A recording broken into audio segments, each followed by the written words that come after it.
Hi, good afternoon, everybody. It's your boy Durrel, Third Dimension Podcast. We're back at you again with the Chronic series. Yeah, buddy. It's your boy TG.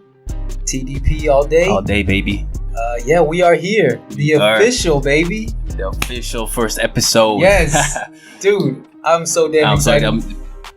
Boys can't even express the excitement I have right now to do this, right? This is our first episode, and this topic that we're about to discuss, I think, it's gonna be a game changer. Yeah, 100%, man. We and then for so y'all know, me and Durrel been vibing probably for about the past hour and a half, just listening to these two albums, chatting about what we want to talk about, just kind of really diving into this creative process. But it's crazy how much the two are different, though, right? The Chronic versus 2001, which we all know it as the Chronic. Completely different vibes, but very similar.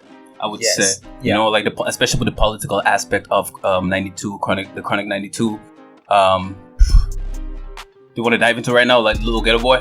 Yo, let's go right now. Like, let's just dive in. Like, just because we're just piggybacking off what we just finished talking about. So yeah, dive in, man. Like, and just to preface this, you know, my boy Durrel is born in Sierra Leone, African. Freetown, baby. You know what I mean? Dude, when you told me the history about that shit blew my mind. Yeah, man. That's Let people know the history. I don't think a lot of people know the history you told me about Freetown. So first of all, the history about Sierra Leone, it's a very war-torn country, right? So I was born there back in 93. I moved to Canada back in 2003, right? So when I moved here, I was 10 years of age. All right, so even Sierra Leone, at the time, I was very young. There was a war going on, right? But I was very blessed and I was very fortunate to have very strong parents that were able to the journey my parents went through to bring me to where I am today. It's on can, right? So and also another history about Sierra Leone. Sierra Leone, the capital of Sierra Leone is Freetown. Yes. Right. So Freetown, the name Freetown is because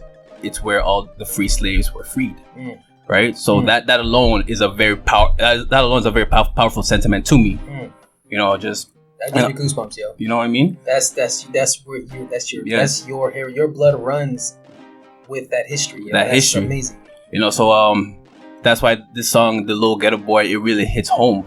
That one quote. It's like start off every year, every month. Oh no, shit. Good. Go ahead, bro. I think I'm reading the wrong quote here. That's okay. Here, cut that part out. Okay, right here. Them say me grow up to be nothing. Look at me grow up to be nothing. Look at me now and tell me what you see. Right? Ghetto boy. Look, like in these ghetto streets. The reason why that really resonated with me is because that last month we just celebrated Black History Month. Yes. Right. So I'm not saying Black History. I'm not saying I don't like Black History Month. I don't like celebrating Black History Month. But is that why are we always constantly be reminded of what we were as Black folks? As you know what I mean? So like, why always be reminded that we were slaves, that we're always an inferior race to the white man? Why we always have to be reminded that there's a sense of inferiority, and there's and also that the white man is superior to us. That we should never get to that next level of being a superior race. You know? So I just feel like why are we always being reminded of that?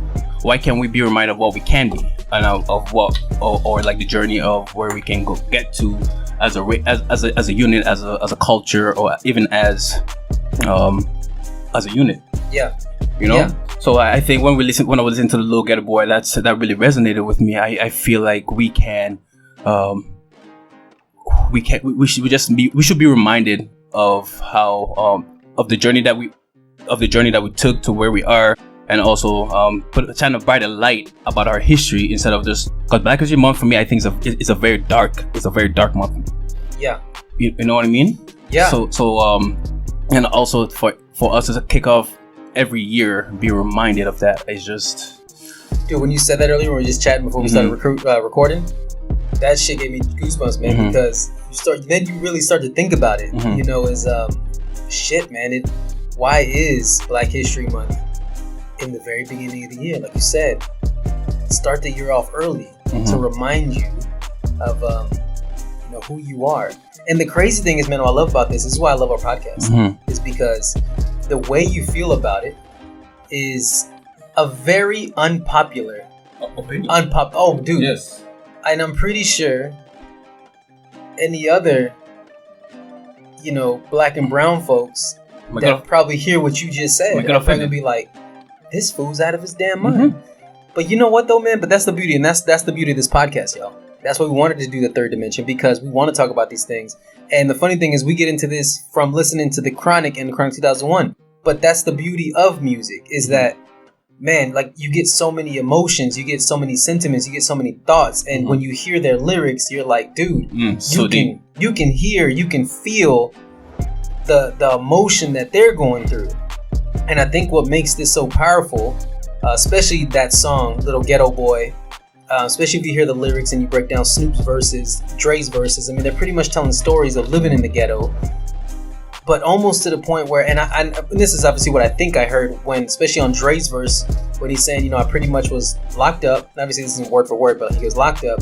He gets out, gets celebrated in the streets as a loped ass OG, right?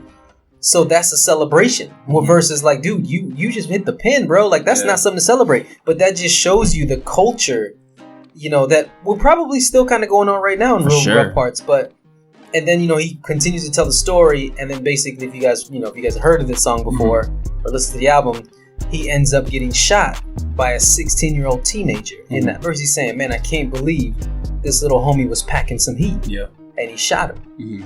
And that brings us back to the sentiment of that album, man, for the history behind it is in 1991, 92, 93, and especially in LA and the States. Oh, man, politically and racially, it was a fucked up time. It was a dark stage, man. Dark ages of the 90s, man. Most definitely. Rodney King was beaten in 92, and it was fucking huge news, man. I was a kid. I remember, I remember it, but not like that, because I was just a little kid. So when you're a little kid, you don't really know you don't really know the severity of what you're listening to until after the fact. Now that I'm 33, I know, I'm like, dude, that shit, I bet when, if you were a teenager or an adult during that time, right, of 1992, and you're black or Hispanic, or you're colored, you have colored skin.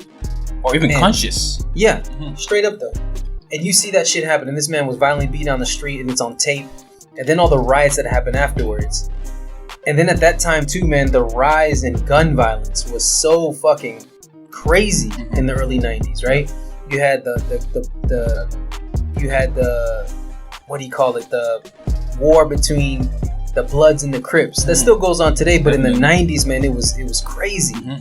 And even to preface, before the Chronic came out, obviously you had, all the NWA music. Yep. And it was again, these guys were talking about where they were from and the shit they talk about in the content. It can be highly offensive to some people, man, but at the end of the day, the way I look at it, especially with hip-hop, why I love hip-hop so much, because to me, it's a history of, it's like the unspoken history of America that a lot of motherfuckers don't want to listen to. A lot of motherfuckers don't want to remember it. But that shit is history. It's history, man. I think that's why the Chronic and also 2001 they're such transcendent albums. Yes. Because they were speaking to us in the political sense of what happened in the past. Yes. Like some of the history that we have forgotten. Yes. It's like a time capsule. So like whenever you listen to it, it kind of brings you back. It's like, oh shit. Yeah, man. Like we have come such a long way. Right. From police brutality. Even though that shit happens till this day, it's not as bad at the extent as it was back then. Let me pose this question though, and to even our listeners, and if we put this on YouTube and you watch it, would you say that it's a lot worse back then, or is it still the same? Right, like it's the same shit. It hadn't got no better, maybe gotten worse, but the difference between back then was we had music to tell us what was going on in the streets. When now we got a motherfucker with a camera and Facebook telling us what's going on in the streets. I would. You know what I mean? Yeah. Think about it, because dude, think about the last 5 years. How many episodes of police brutality and motherfuckers getting killed for no reason? Like that one kid that got strangled out in front of that store for no reason. He was like, had his hands up. Yep. Remember the hands up, don't shoot. Yep. That's we used to see that history in hip hop in the 90s. Whether you're in New York, down south where I was from, or one of the most transcendent albums of all time, The Chronic. Because I was talking to when I was talking with yesterday, man, I was like, dude, I don't even think they should have named The Chronic. No. They should have called it The Gun. Because every track seems to be talking about how. Give you a quote from RBX. What RBX said in one song, "Lyrical Gangbang." Back in the day, ninjas they used to scrap. Now in '92, they pull a strap. Damn. That's heavy. Damn. But the whole album is like, if I was to sum up that whole album on the content and the feeling and everything, to me that's the verse. Yeah, man. So like I said, even with the chronic, like you were picking back to, even nowadays, I would say gun violence is at its all-time high. Yeah. You know what I mean? Like, and also, so many people are so influenced by the music and also by the lyrics, like some of these rappers are spitting in the tracks, that most kids are so impressionable. They want to live that lifestyle. Yep. You know what I mean? And even getting back to what you're saying in terms of police brutality in the black community, it's at the rise. Or if it's the same, or if it's been changed from back then. I think having a camera in your hand is also a good it's a good source of us being able to see exactly what's going on. Something that we didn't have access to. Well, people that they didn't have access to back in the day. Yeah. You know what I mean? So I feel like it's getting better. Personally, I think it is getting better. It's just that I hope so. I just believe that because of the cameras, us being able to capture it, it's making it look 10 times worse than. Making it look like it's worse than it was back then. Because it can get so much attention. Because it can get so much attention. Because back then, it could happen. Shit can go viral now, right? Yeah. Because back then it could happen in the corner of a street, but nobody around had a camera. You could just be let's say, for example, you're the cop and I'm the guy.